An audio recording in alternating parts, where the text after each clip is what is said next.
round of applause. Happy birthday, Daddy Frankie. Age, batage. Yan na ba ang pinakamalakas sa palakpak po ninyo mga kaibigan?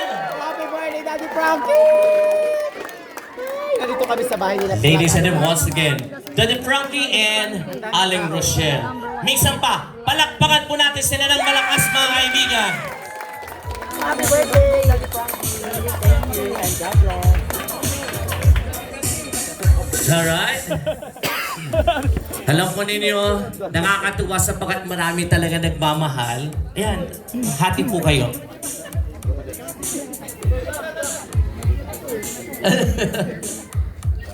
Okay lang po yan. Ayan. So gaya po lang sinabi ko kanina, welcome po tayong lahat dito po sa shelter po ng ating pong Daddy Frankie, syempre. Sa pagkakataon pong ito, pakinggan po natin ang welcome address and acknowledgement, syempre, sa atin pong lahat. Salubungin po natin ang masigabong palakpakan, Daddy Frankie. Ako na agad? Teka lang po.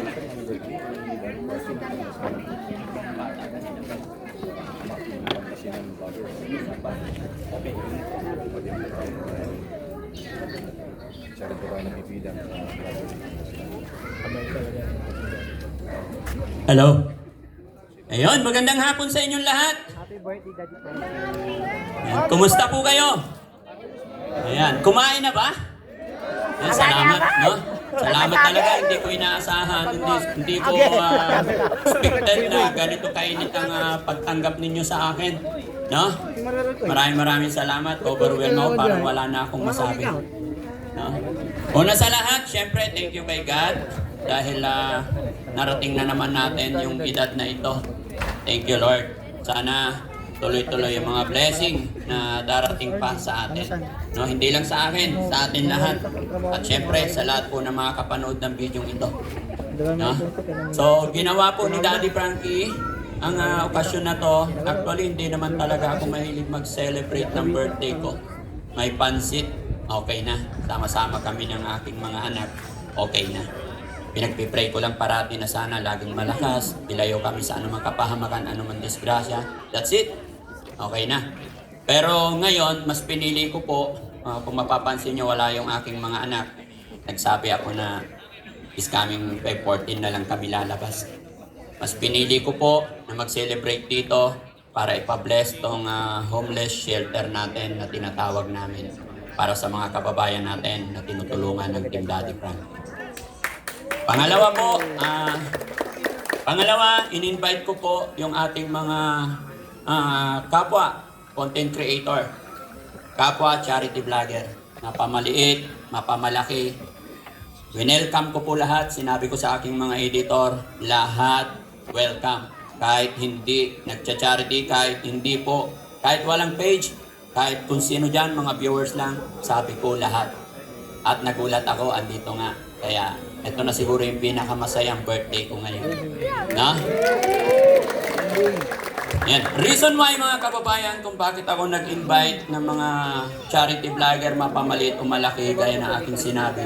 Dahil gusto ko pong ipakita sa taong bayan na kahit na maliit ka pa, kahit na wala kang pera, pwede tayong magsama-sama, magtulong-tulong para makatulong sa ating mga kababayan na higit na nangangailangan. Ayan. Especially dito sa Pangasinan. Kaya lahat ng mga Pangasinan vlogger, mabuhay po tayong lahat. Shout out kay Baby Labs, nakita ko siya. Ayan. At syempre, yung mga content creator, sino ba dito hindi nakakilala sa isang The Good Mang yan from Mindoro? Nandyan din yan mga kababayan. Ayan. Ayan. Please stand, sir. Gusto ko lang makita ka ng aking mga kababayan dito. Ayan. Si The Good Mang yan mga kababayan. Isang message lang ni Daddy Frankie. 15 hours from Mindoro pumunta dito. Kaya palakpakan naman natin. Ayan. Isang charity vlogger yan. Visit nyo rin yung kanyang channel, no? At syempre, kaya Chris Vlog, nandyan na ba? Ayun! Mga kababayan, mga kabarangay. Gaya ng aking sinabi, maliit o malaki ang channel. Welcome po kay Daddy Frankie. Mga kababayan, si Ma'am Chris Vlog, BWD. Pero nakita ko po yung kanyang ginagawa. Talagang nakakadurog ng puso. Pero inyo, kahit na naka-wheelchair siya, gumagawa siya ng paraan para mapagpasaya, makatulong sa ating mga kababayan.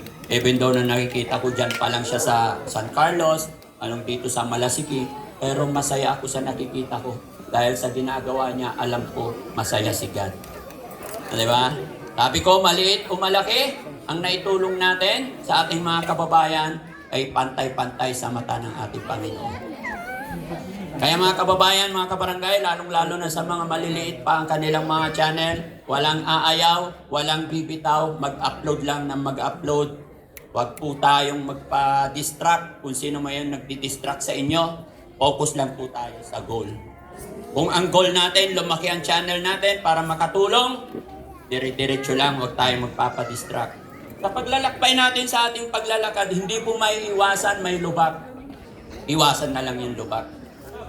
Diba? Minsan, may mga chismusa dyan, ang goal mo, makatulong, huwag kang pupunta doon. Dire-diretso lang tayo kahit anong bato nila. Okay? Diba?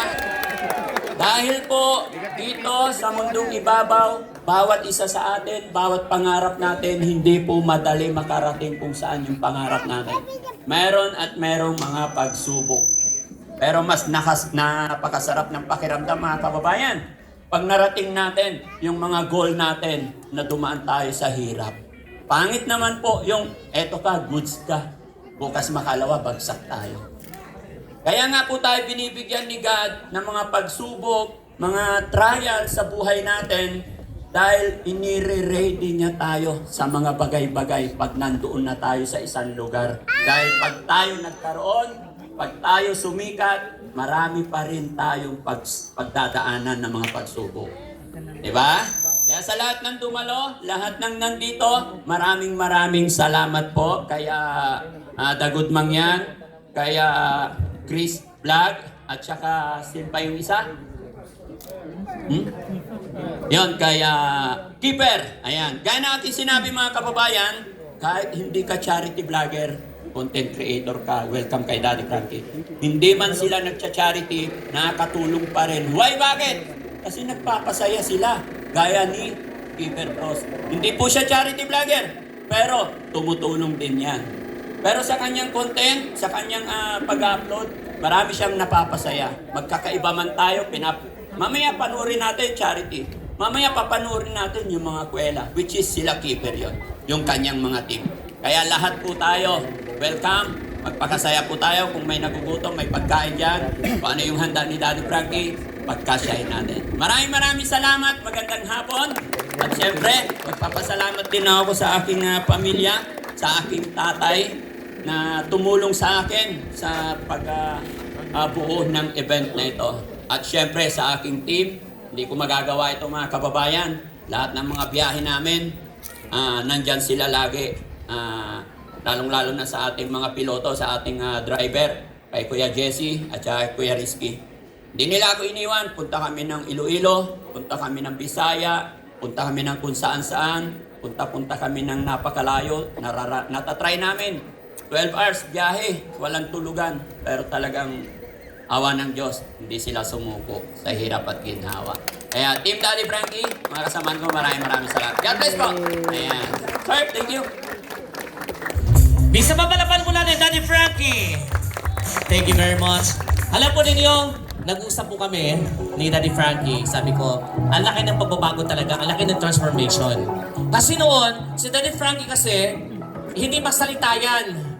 Mahiyain pong humarap sa tao yan. Why? Baka magtaka po kayo kung bakit kilala ko kasi yung 3 anak po nila, estudyante ko.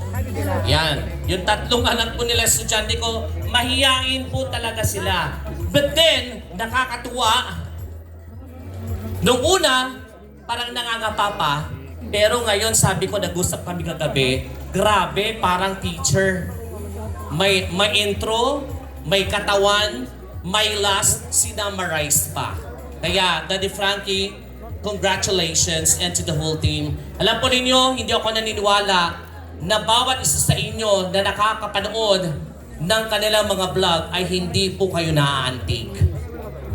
Yung iba siguro, hindi lang naaantig kasabay ng pagtulog ng luha ng mga vlogs nila. Hindi lamang sila sa mga kapwa vloggers din po nila, mga content creators na nakaka-touch. Kasi po, meron pong iba, hindi ko nila lahat. May mga iba kasi, meron akong kilala pero hindi na nagpatuloy. Hindi ko nasasabihin kung anong pangalan niya. Ang lang niya kasi, ang motibo niya kasi para kumita. Pag ang nasa isip mo palagi, puro pera at pera, hindi ka po magtatagal sa serbisyo, kahit na anong serbisyo yan, kahit na anong trabaho.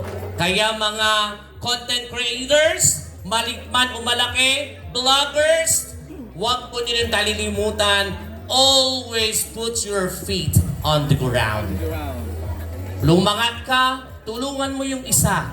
Ganon po ang tulungan ng vlogger. Kaya sa oras pong ito, ngayon pa lamang, saludo po ako sa inyo. Congratulations for job well done. Ipagpatuloy po ninyo yan. Hindi po kayo nag-iisa. May kasama po tayo palagi and that is Jesus.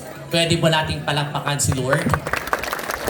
Alright, thank you very much. This time mga kaibigan, to break some monotony of silence, meron pong mag-i-intermission po sa ating pong lahat. Palakpakan po natin si Papa Jax and Pakasyan Girl. Let's get a warm round of applause.